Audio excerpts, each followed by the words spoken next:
because the parents haven't been there to educate their kids. The easiest person to control is the person in that situation. Yeah, and we're all ending.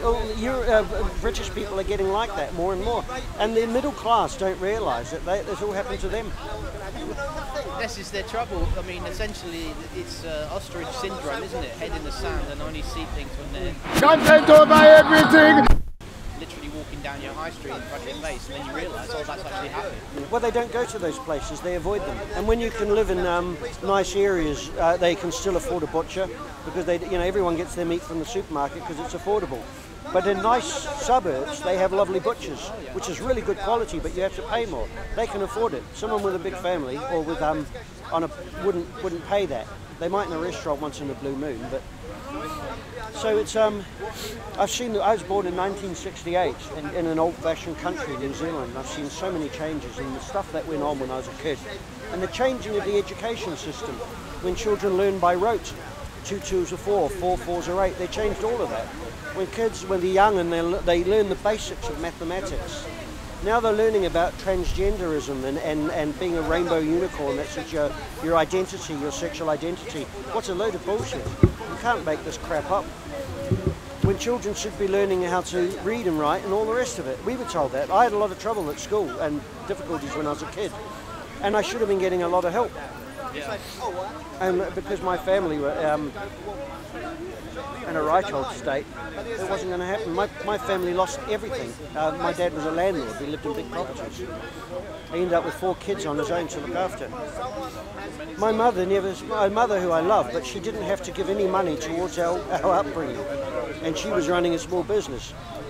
And because she had a dog to feed, and can you imagine if that was reversed with a divorced father, and the mother's bringing up the kids where he doesn't have to give any money towards it. I mean, and Mum doesn't see that, and it's like, but the people behind it were our relatives who were more settled than we were, but they had an agenda.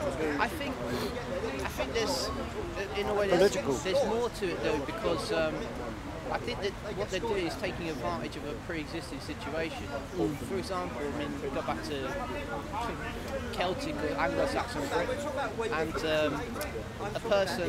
a man who was beaten by his wife would receive no sympathy whatsoever. Yeah. People from the village would gather around his house at night, attack his house, humiliate him, abuse him. No sympathy at all. And the exact opposite was true if it was reversed. You get a tremendous amount of sympathy if you were beaten.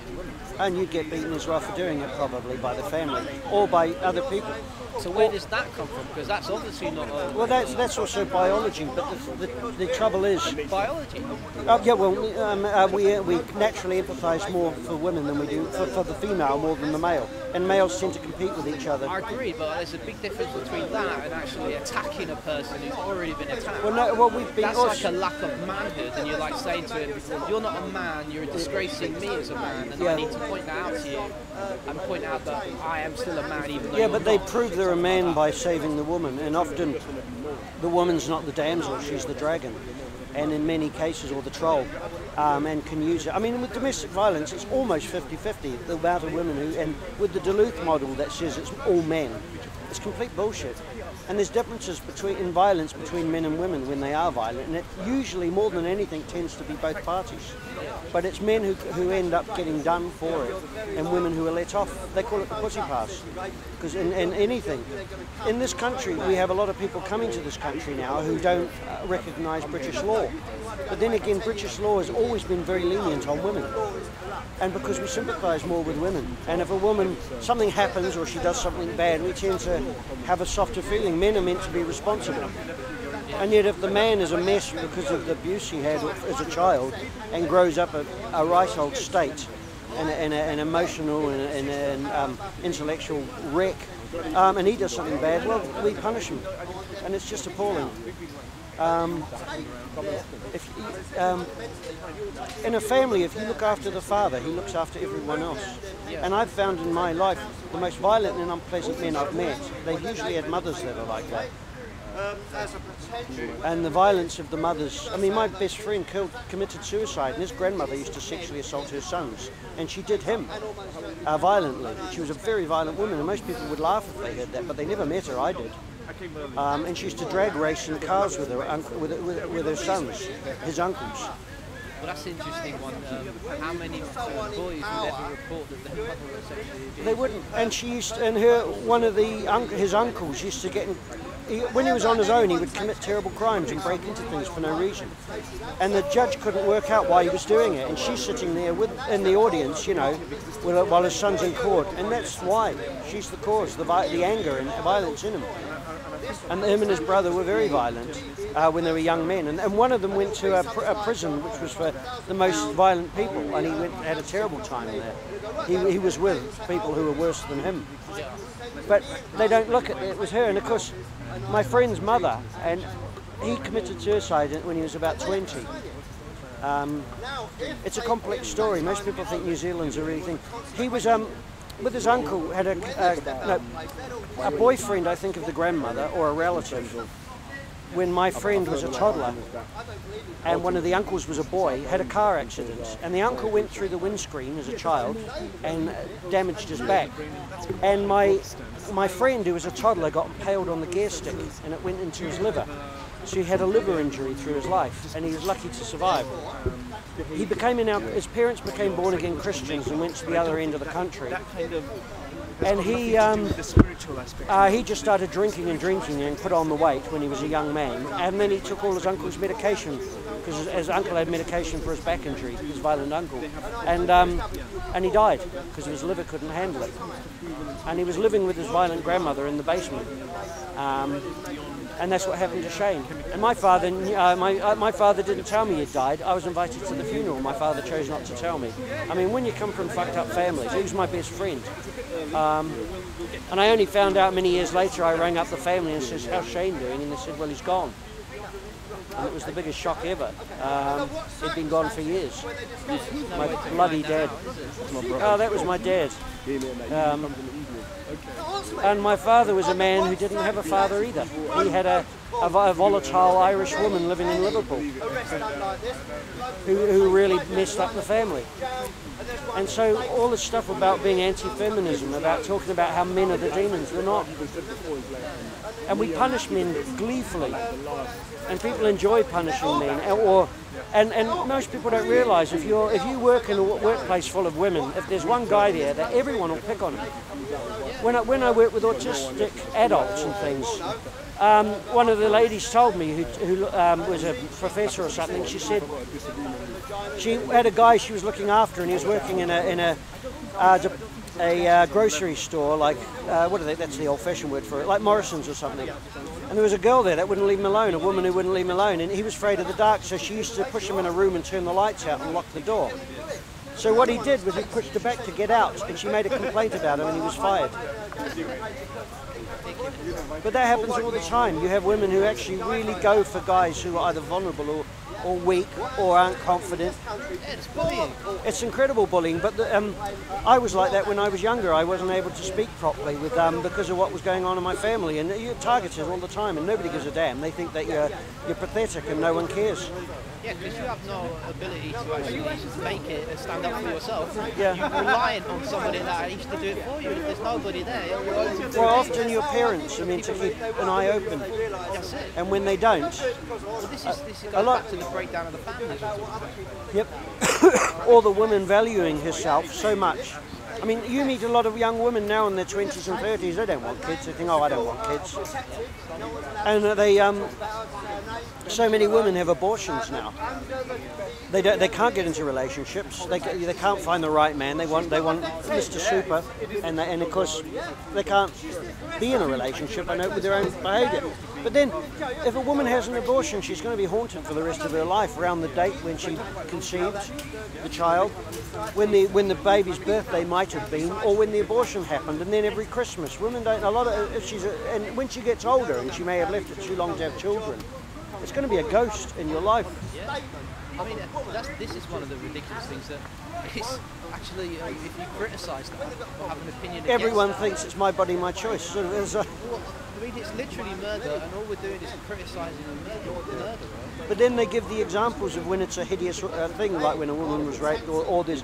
But then in complications, they will always save the mother, as they should do. Yeah, but it's the same, you know, it's a silly argument because if something appalling happens, you don't do something else appalling on top of it, do you? Yeah, no. But I mean, it is a difficult situation, and it's a very emotive thing.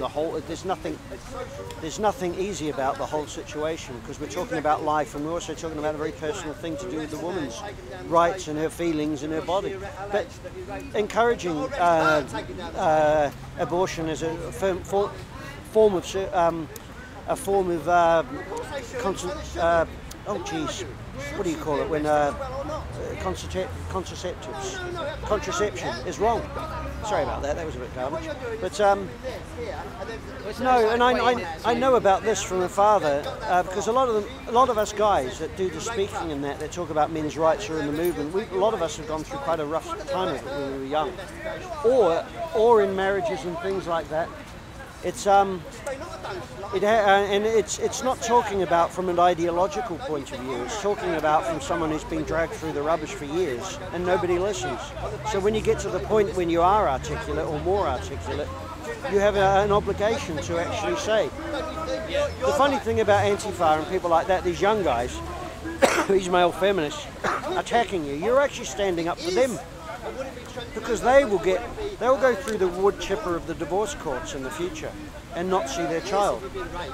They'll be financially exploited for years, 20 years more sometimes, in a divorce court. So you're actually standing up for the people who are saying you're a fascist because you're actually talking about things that need to be discussed.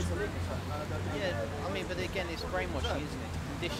But we have don't think of the future. That's what they're clearly not thinking of reality when they're but so many of these bourgeois leftists or just upper middle class people are champagne socialists. They put the world's to rights at a dinner party, but they don't actually live the life of a working class person or somebody from a council estate.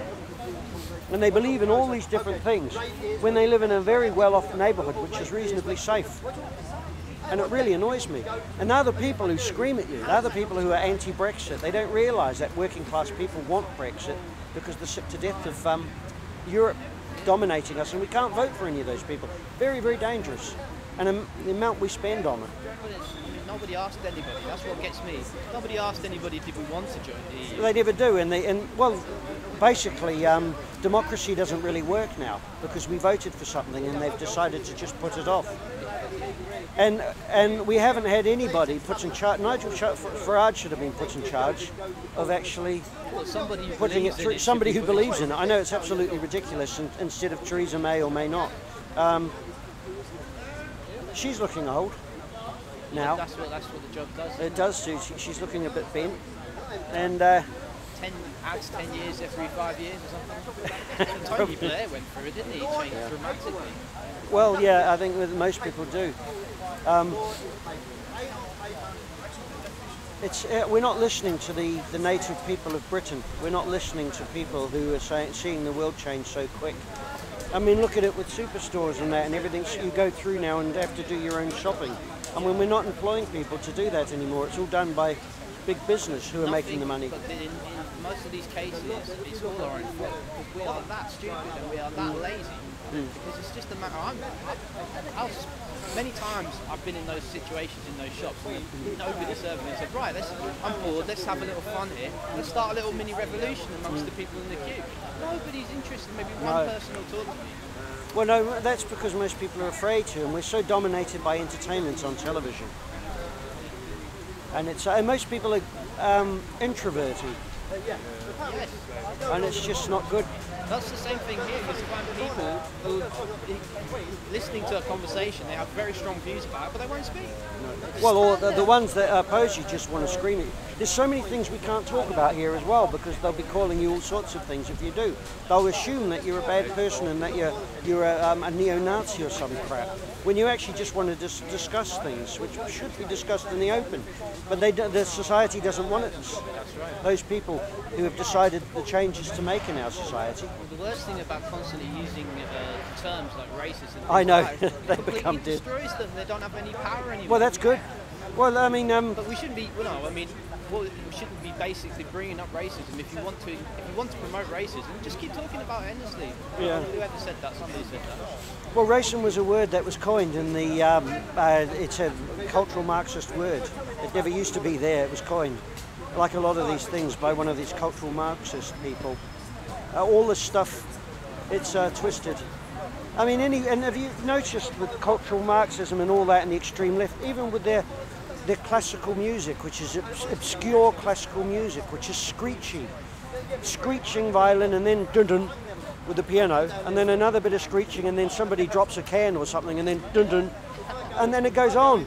There's no melody, there's no story to it. I mean, it's a bit like, good design is incredible, but a lot of modern art isn't even good design. It's shit. It's really rubbish. It's nothing inspiring about it. Nothing lifts you. I've seen modern art.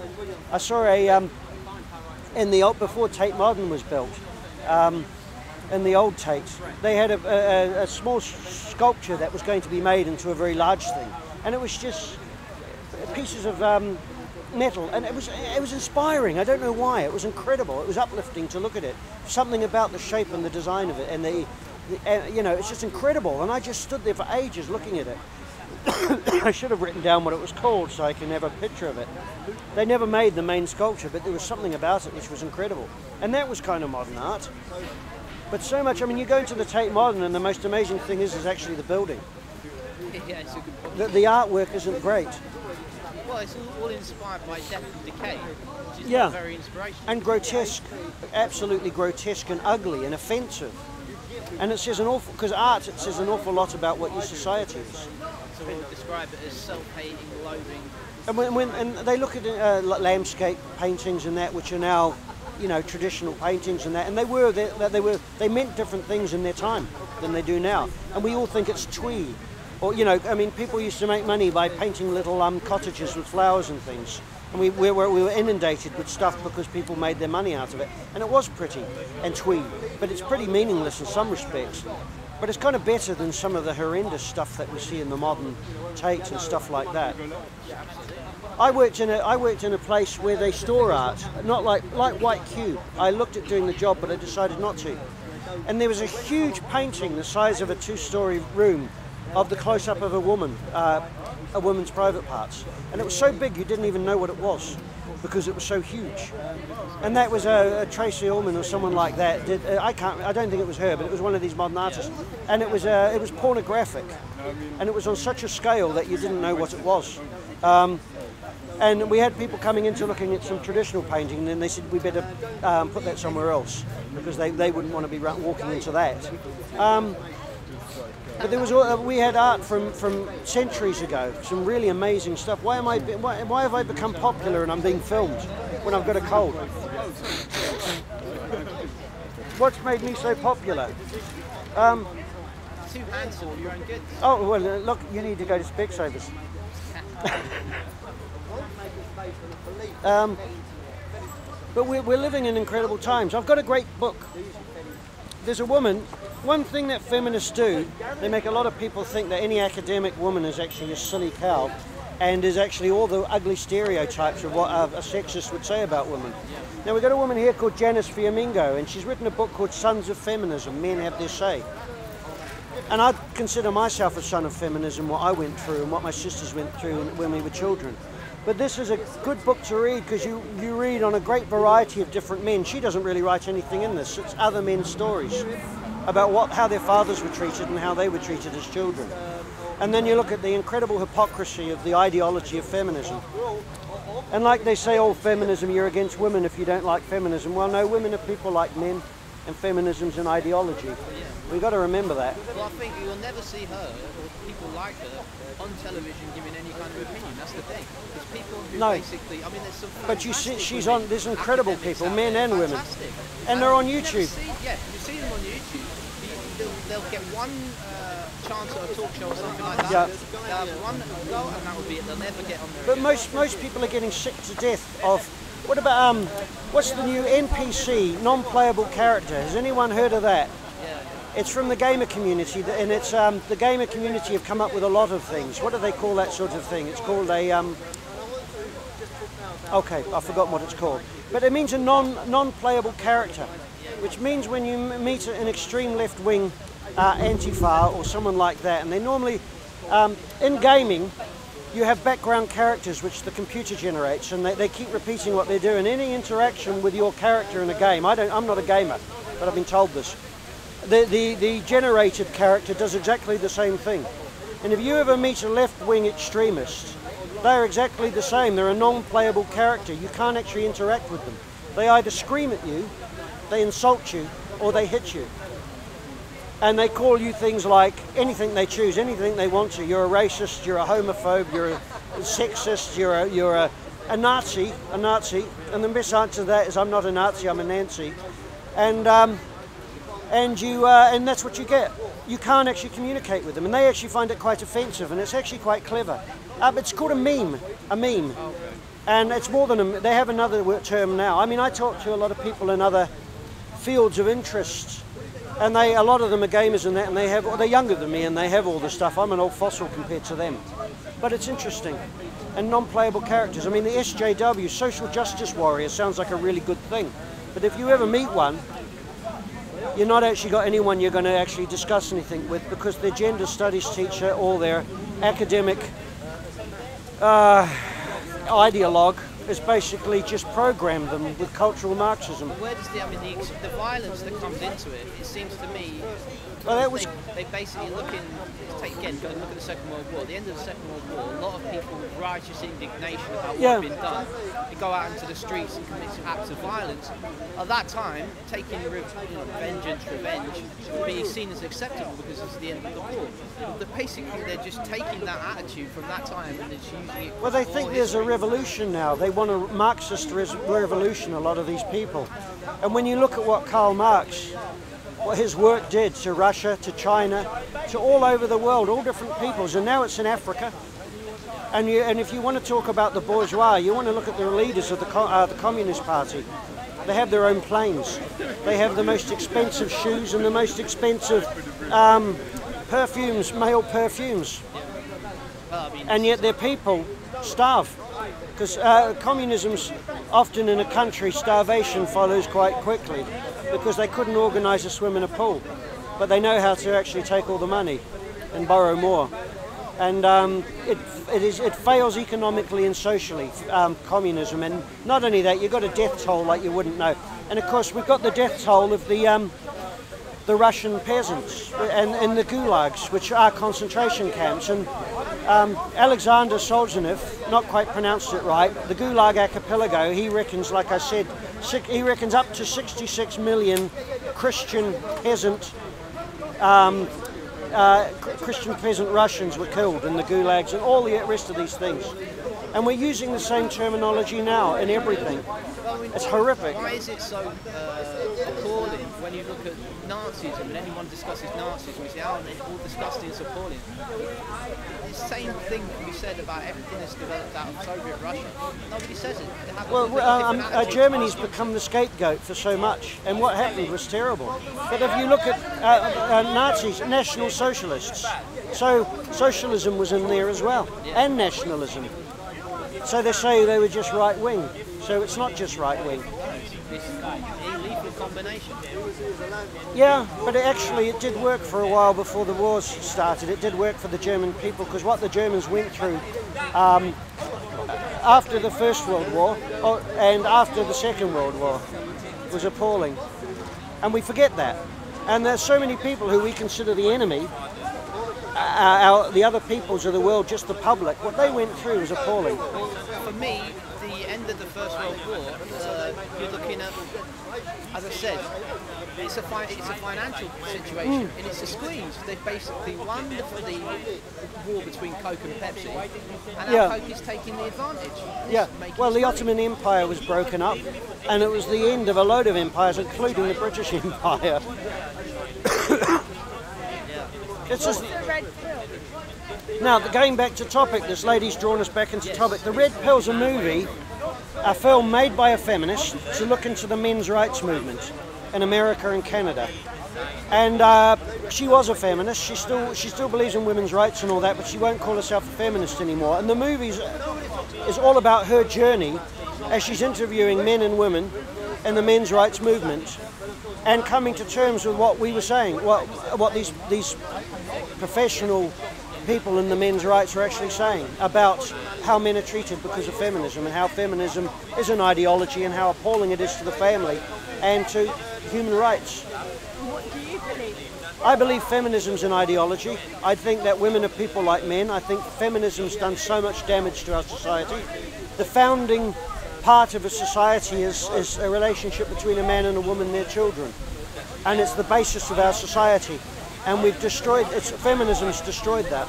It's demonized men, and it's told women that they're historical victims forever, which is actually not true. Most people were victims. Men and women face different things, face different difficulties. And the thing is, the feminist lens. I call it the feminist lens cap, because all you ever see is one thing. And it's mainly from upper class women. We're not talking about working class women, what they think. It's Poppy Day today. 100 years ago or so, here we had the suffragettes here, handing out white feathers to men who weren't in uniform, men and boys who weren't in uniform. They were all upper class women. And the movie The Suffragettes was a propaganda movie. The suffragists were the ones who wanted men and women to get the vote. Most men in the First World War, up to about 50%, didn't have the vote who were in the war. Men never used to have the vote. When Queen Victoria took the throne, only 2 to 3% of men had the vote. Landowners had the vote. And women also had decision-making in that, because a lot of landowners had wives, and their wives were probably held property as well. It was a different world then. You're in a lot of pain. Me? I know, I'm also in the wind as well. Yeah, I've had something recently come up in my private life about my childhood and that, about one of the reasons why I do this, being in care and stuff, and talking about that actually it goes both ways. Women is just as damaging as men can be, but they can get away with a hell of a lot that men don't. And we need to look at the importance of fathers and masculinity in families, as well as women and femininity. And when you tell a woman that she's a victim, you're actually disabling her. Most women who get up and go, they don't believe themselves victims. If you teach someone that the world's against you and you're a victim, you're not going to do that well. So it's a complex issue, but this movie is very good, The Red Pill, because it's a... Is that your movie? It's it's mine. Pardon? Is that your movie? No, it's not my movie. No. The woman who made it is a filmmaker. She's American, I think, not Canadian. But you can get it online. It's worth seeing because it's a good gradient for people who are looking at this from the start who've never actually looked into it. And the whole movie was meant to be a hit piece against the men's rights, because everyone assumed that men's rights activists were women haters, were misogynists. What if we stopped hating everyone? Well, that is a nice thing to say, and it's a good thing to say with young children to make children think. But the human... What if it could be that simple? If it could be that simple, but people aren't that simple. What if they could be? We're complex. What if you could be? Well, it's a silly thing to say as well. It's a nice thing to say, but people aren't like that. People are complex things. Can you be like that? Probably not. No, but I've got certain demands on myself on how I conduct myself. You'll always be a victim then. In what way do you mean that? Well, if you say that I can never stop hating. No, no, I don't hate people. I hate the ideology. I was saying, what if you stopped hating in general? Well, the reason sometimes when you What dislike if you stopped something. talking now and just imagine for one moment that you could stop hating and be free. But it would also, I wouldn't be free, no, because I actually know what feminism does to a lot of people's lives. I have a responsibility to speak. Because a lot of people who come from backgrounds who have suffered when they were young, they need to speak out and say, well, these things aren't right, we need to improve them if we can. Nothing can be entirely improved. Everything keeps you need to keep evolving things slightly. And to say, well, what if people didn't hate is a very childlike thing to say, because men and women come from different backgrounds. There are people who are damaged, there are people who are hurt, there are people who don't see other people as being worth anything, and they mistreat people or exploit people. So how can everyone just care? We're not just cardboard cutouts. We're complex things. And anyway, so you're going to watch this movie, lady? I don't think I'm that greatly articulate, but the thing is I do know what I'm talking about to a point. And I discuss other things which I know a little bit about, and someone could summarize. Some of the hardest people to actually debate with are upper class business people who are well educated. They don't actually know that much about the topic, but they're very good at winning an argument, and they're quite classy people through their education. And I'm just working class. But if you know what you're talking about, you can beat someone like that. It's really, when you have this diverse mix of ideas and feelings and passion and emotion and anger, which is really important. It's not wrong to express anger. If you never express anger, you're going to end up in the right mess. But that's the thing, that people will get offended. Like, good. For example, People need to be offended sometimes. Let me give you an example. A lot of, like, for example, Christians and Muslims, they've been raised all their lives to respect their religious holy figures. Yeah. And then when someone calls that religious figure a paedophile, for example, they're gonna get, it hurts them. It's really hurtful. Well, then they're going to react. Yeah, and they will react. And they're allowed to react then. And they should react with an argument. Yes, but not in a violent way. Which, no. And see, if they get used to the fact that people will question them and talk about historical events and read things, because theoretically, when we actually look at the laws today, in the past, people had wives and that at a much younger age, and older men, often powerful men, had very, very young wives. Very, very different thing. And from our point of view today, it's actually factually correct when someone says that, and it does offend them. Well, they're then going to have to actually have an argument to back it up, or they're going to have to think about things. Does anything offend you personally? Oh yes, quite a few things offend me personally. That woman who said, "What, are you ever going to stop hating?" I hate feminism, but that gives me the energy, and I hate the waste and the waste of lives of men and women, and especially children who are dragged all over the place when they should be actually having in a loving family. See, one of the things about the Muslims, they do actually understand about how important family is. And that's one of why I talk to Muslims about that. They actually understand that. They don't like abortion at the drop of a hat. In our society, and a lot of women use it as a form of contraception in the West, and I think that's wrong. That's my opinion. I'm not a woman, no, but there's a lot of women who are against it too. But a lot of people who are pro-abortion are really violent. And there's a lot of footage of it from America. And anywhere you've got anything worth debating, you're going to get arguments, you're going to get people who want to fight. It's the thing is, where they're in a position where it's not, if they're going to fight, then they should pay the consequences for it, which is one of the reasons why they may not start punching. They may actually improve their argument and come back. You look at Milo Yiannopoulos, the guy, he offended a lot of people. He did. But he's also very funny, and this offending people. I mean, what do feminists do to men? They slag masculinity, men off, they say men are violent, there's nothing good about the patriarchy, and all of that. Not all feminists. There are some feminists who are like that. Well, the one thing that all different types of feminism have, from the most extreme to a lady who actually believes in women's rights and says, because everybody believes in women's rights, but we don't believe in men's rights. The one thing they all have in common is the patriarchy theory. Is that the patriarchy theory is there the patriarchy is there to exploit women. That's what they believe. It's not there. It's there to protect women and protect our society. Women are protected in patriarchy. Our society has changed greatly, and now everybody has opportunities when in the past we didn't. And my personal belief is that women don't have the same, women, we should treat women equally to men. Yeah. They may not have the same abilities, they may even have more abilities than men, but we should try our best to have an equal society. There's one word, it's called respect. And often women make different choices to men.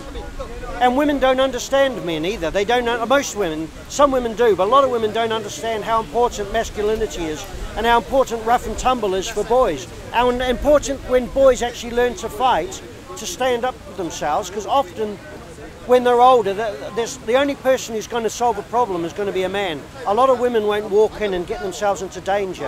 And men are very quick to put themselves into a dangerous situation to sort it out because they know it's right. and a lot of women won't, even though they think they will. And even on there, we've got all Can you these. give me an example? Well, often when there's a fire or something, a lot of women will actually not go in and rescue people. Often there's been fires where women's children, I mean, they don't put themselves to the same If risk. there was a child, lots of women. There's been situations where women's had a fire and a child's been there, and she's relied on a lad to go up the stairs to get the kid because she won't. What? And it might have a lot to do with her fitness and her age and all the rest of it, but a lot of women don't. Some women Why do. don't they? They just what? Are they cowardly? No, but no. It's a lot of people would have said that. No, men and women are different. And men have always been used as an disposable sex. Men have been used as a disposable sex. Yeah. Where the men are the ones who actually die to protect the family, and the women. They always say with the women and children first. And when the Titanic went down, almost about 75% of the women, including poor women, survived. 75% of the men drowned, including the rich men. So everybody got the women in the lifeboats, the women and the children. Because they were at that time, they were more vulnerable. And no, they weren't. They would have been tough nuts in those days. God, what with the poverty? Well, they weren't generally built to be strong. Rubbish. Have you ever met a violent woman? Women are quite capable. A woman who's violent. So the thing is with domestic violence, it's almost 50-50. Women and men in domestic violence, it's not just men. I don't believe that. I don't think well, it's 50-50. Erin Pizzey opened the first battered women's home over in Chiswick there in the 1970s. The first 100 badly battered women, she gets into a shelter. She finds out that 62 of them out of the 100 are as violent as the men. And the thing is, it's not as she says, it's not a gender problem, it's a generational problem. People being brought up in violent families. Do you agree that men are generally stronger than women? I don't really think that matters because, and the reason it doesn't, it's about intention. There are a lot of martial artists are small people. You wouldn't mess with them. It's not about size, and they're obviously trained. It's not about size, it's about intention.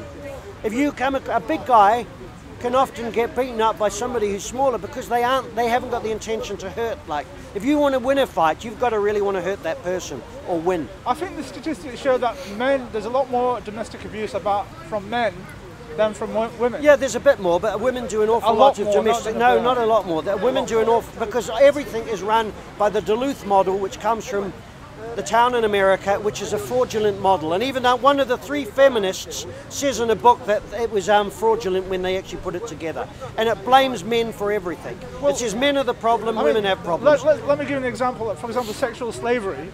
It's a lot more about women trafficking, from Eastern Europe and Europe. Well, men are trafficked. Some men are trafficked as well. But have you ever known that often brothels are run by women as well? And there are actually women involved. Yes, I'd say more men are doing it. Right. But we use traffic. A lot of people, trafficking has been another thing used. A lot of people come to this country and they make out they were trafficked here. There are people who are trafficked. There's an awful lot of people trafficked to Saudi Arabia as servants, and they take their passport. That's horrible. That's slavery. That's slavery. We've still got slavery in the world today. That's wrong. Yeah, that's terrible. Of course it's wrong. And they tend to go to the women from Malaysia and that get used, and men as well. Philippines, yeah. Yeah, and also there's a lot of men from India who are used as slaves in these poor men, I don't know, the lower caste, who are used in other countries as workmen on work sites and things. Yeah, and so there's no safety or anything. But the thing is, we have feminists, I've got a great, I'll read something to you. Put me goggles on, if I can find it, because I'm terrible at finding things. The men's rights movement has been around since the 1800s, and it's never really taken off. There were huge alimony frauds done for years, and there are a lot of people against it, men and women, where wealthier women were able to take advantage of men horribly, financially.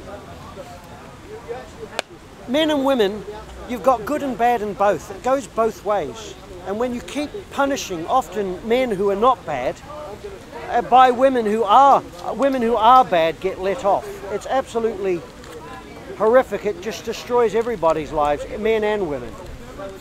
I shall read something which is. I accept that there can be false. For example, you're talking about rape, false rape accusations. Oh, there's an awful lot of there's an epidemic of false rape. I also think there's a lot of rape that goes unreported by men.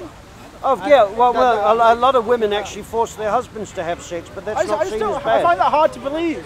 I know you would. There's a lot of men who are very dominated by partners, by women, or by it depends. A lot of men are actually. We always assume that men are these great tough things. A lot of men don't know how to fight.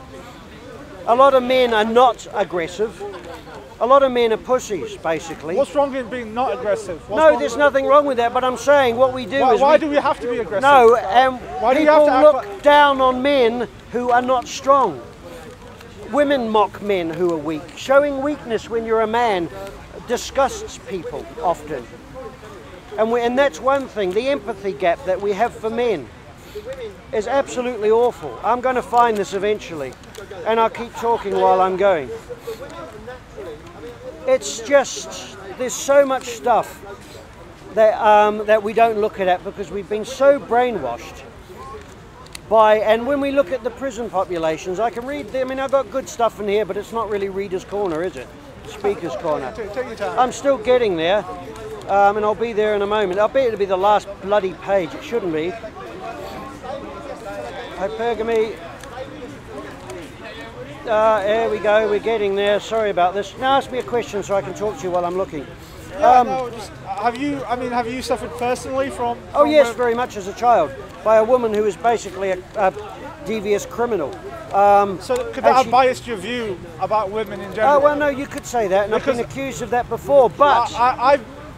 from my perspective, I've been treated really well by women, by my mother, by my wife, you know.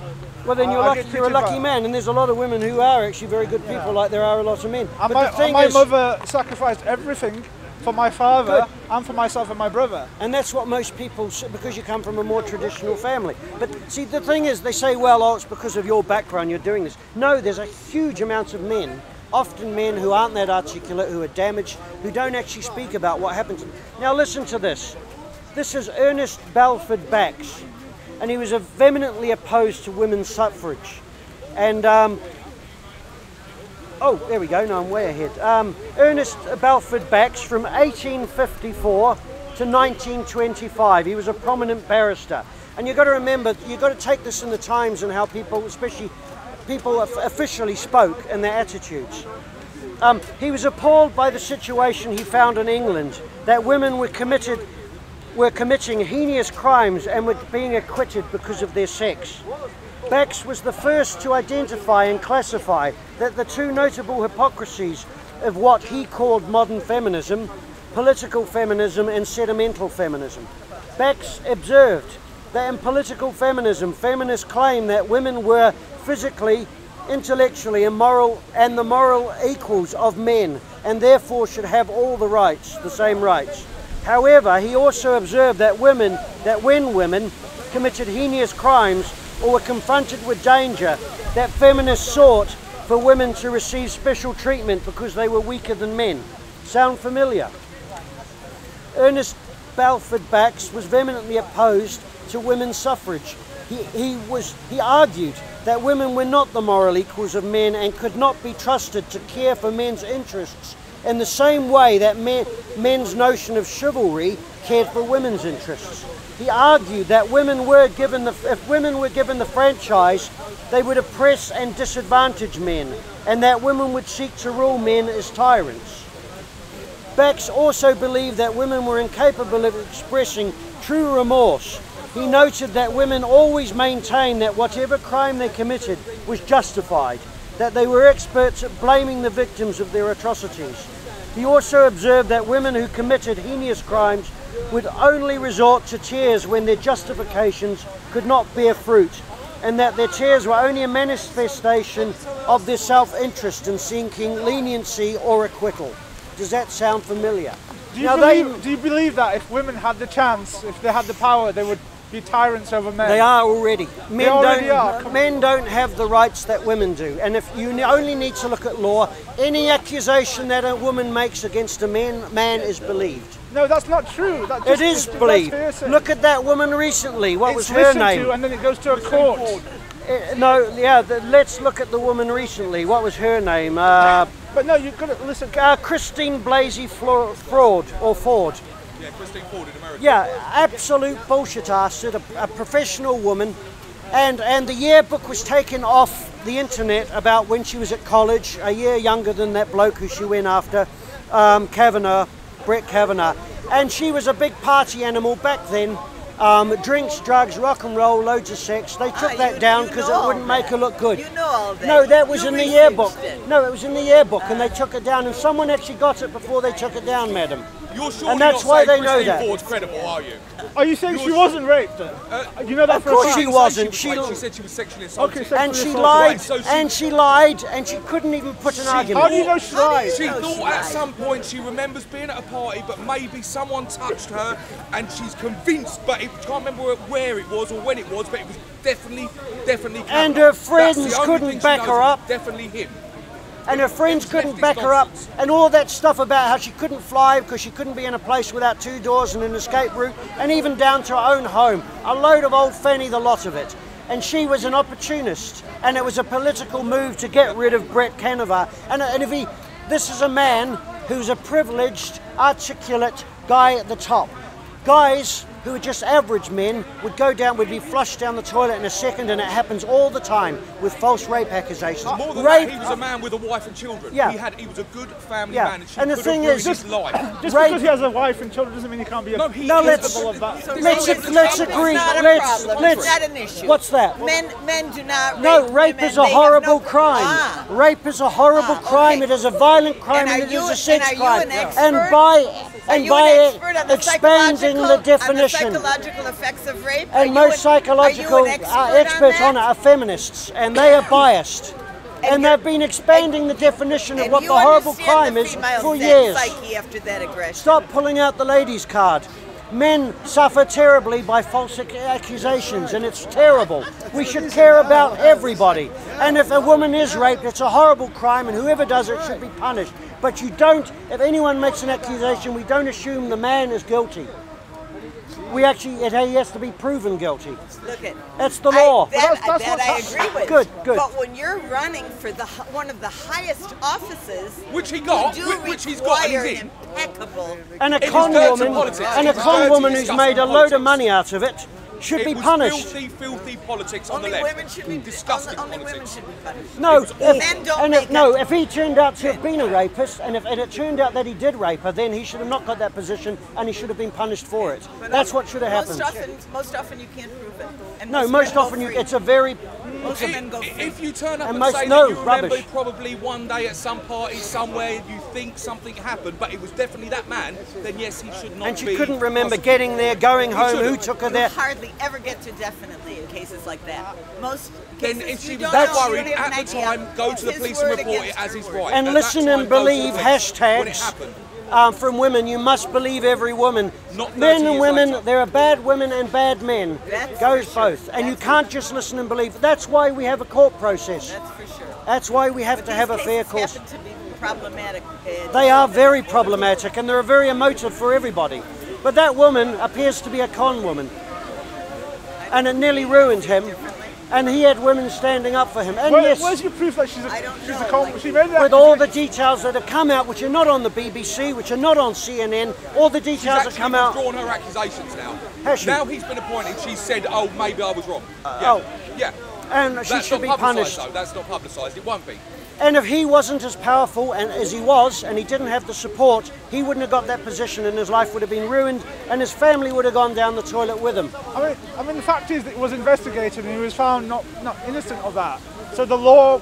Found not innocent? He was found innocent. He was found innocent. Yeah, so yes, but everyone is still accusing him of it. And you have these hashtag listen believe things. It's okay that his life sent into turmoil by false accusations, is it? And they mocked him when he was upset. It's not okay. It's sad that we can agree with that. But these sort of things need to be investigated. And it was.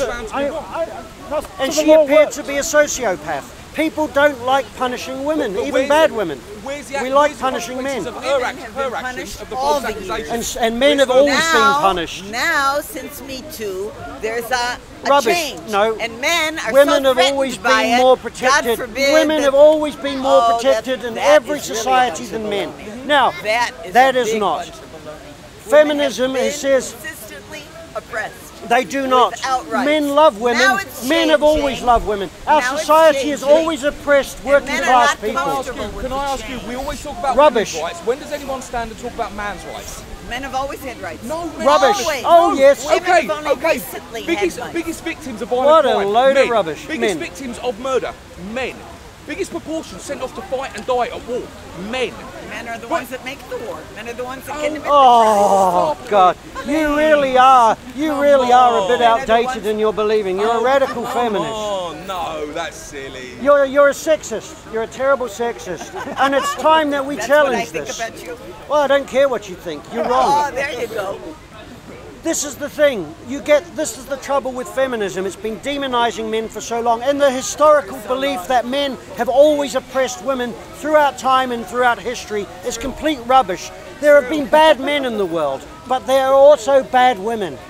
And we actually look at women being innocent and men being demonized. And there's the biological reason why we're quite happy to punish a bad man, and it's good to get a bad guy. But if how many women who do wrong look like the bad women? It's normally a woman who's overweight or unattractive who gets punished. I think in Most cases of us rape, sympathise it's the with a man. woman that we're more likely to sympathise with women because most men adore women. All men adore women.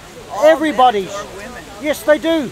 It's very rare. And the men who do tend out to be psychopathic murderers. You believe that more women rape men than men rape women? Women have different things they do. A lot of women force sex on men when they don't want it.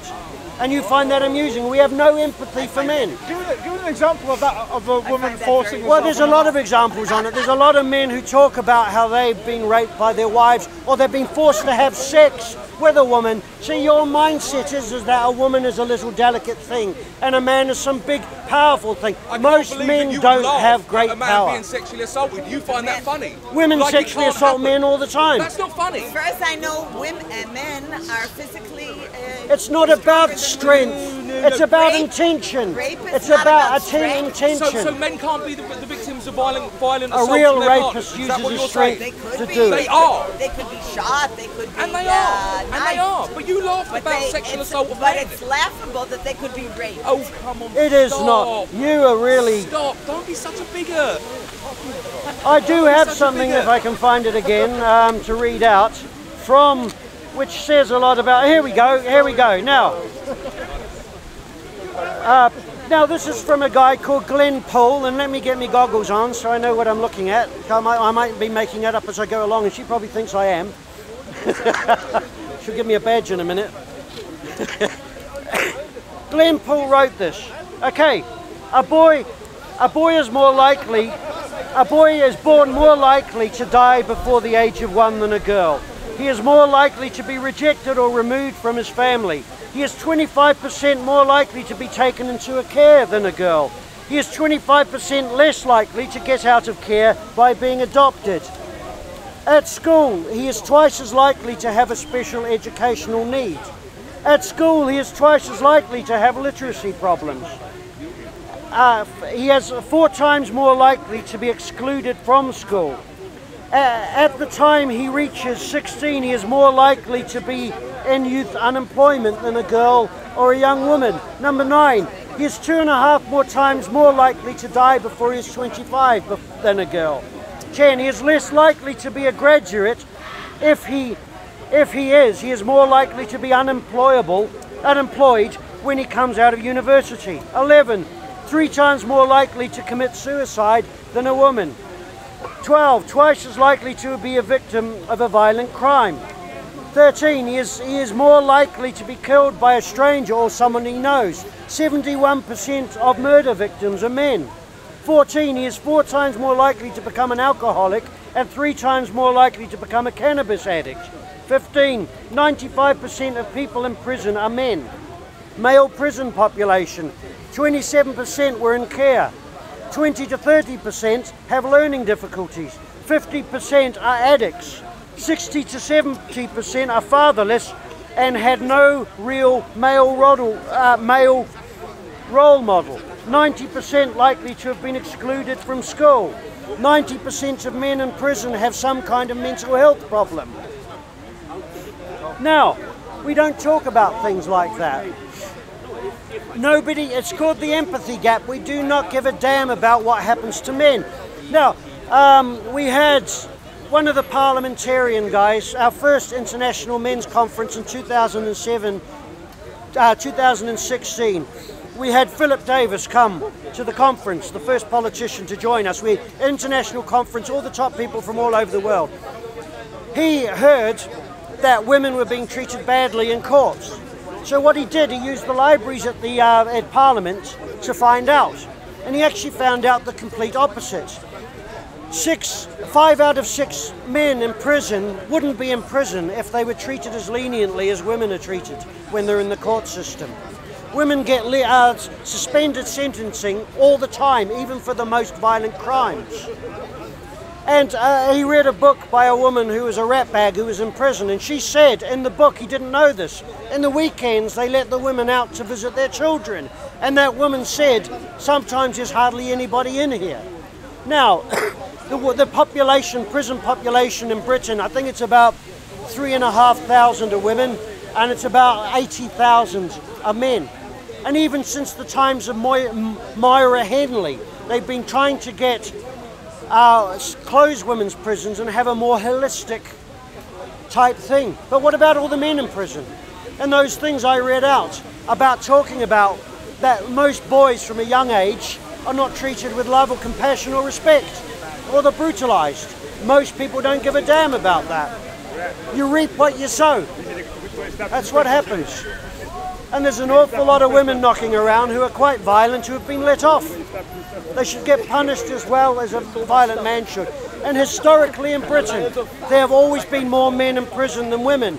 But the female prison population used to be a lot higher because we didn't make so many excuses as we do now. And feminists have an awful lot to do with that.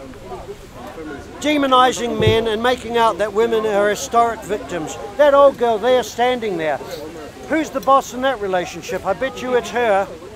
And here she is making out she's some poor little fluff fairy, bit of bum fluff or something, and they'll get blown away in the wind. She's not. She's a tough little thing. She gets what she wants, probably more so than her husband. Has he ever said no to her? Probably not. So it's not as I don't care who's the boss in a relationship. We need to actually just start being a bit more real and having empathy for men, because the foundation of a civilization is actually men. And the patriarchy doesn't oppress women, it's always protected women, mostly. And it often doesn't protect men either. Content over everything from now to Man, say it straight. Man, don't listen to BBC. Man, don't listen to ITV. Listen. And then you have to balance what are the positives versus what are the negatives. Yeah. And I think that the fact that the police now have had to up their game in terms of policing the violence of speakers, because everyone doesn't realise that there was violence before the cameras, it's just that the police were able to ignore it. Whereas now, if it's caught on camera, there's pressure on the police to act. You know, so I think there's positives for that. The negatives, of course, is that